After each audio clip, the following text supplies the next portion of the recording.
Ako ste sa pozerali na tú kauzu Zing Network a ovplyvňovania volieb mladých ľudí pred voľbami parlamentnými na Slovensku zo strany Veľkej Británie? Mhm. Ja som sa plánovala vyjadriť tejto téme, ale stále si ako keby píšem všetky tie detaily, čo pod tým je. Skvelú analýzu urobil Doug Daniš, vlastne z Markeru.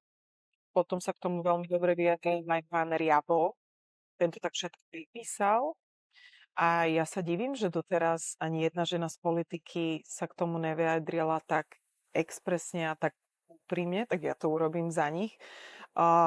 Treba povedať nahlas, ako europoslankyňa Ostrihoňová je jedna falošná politička, ktorá povedala verejne, že za nejakých 2 000 eur 3 mesiace propagovala Cestovné náklady. za cestovné náklady a, a podporovala mladých ľudí, aby išli voliť, čo bolo jasné, že to mieria pre progresívne Slovensko. Je zapredaná, v tej dobe bola influencerka a moderátorka RTVS. Bolo známe o nej, alebo nech to kľudne povie, koľko brala za storky a za posty.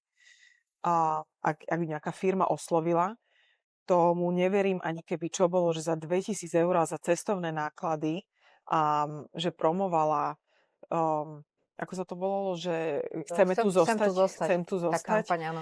Takže za mňa je veľmi falošná a dokonca ani Šimečko o tom nevedel, klamal Tlačovej na konferencii. tlačovej konferencii.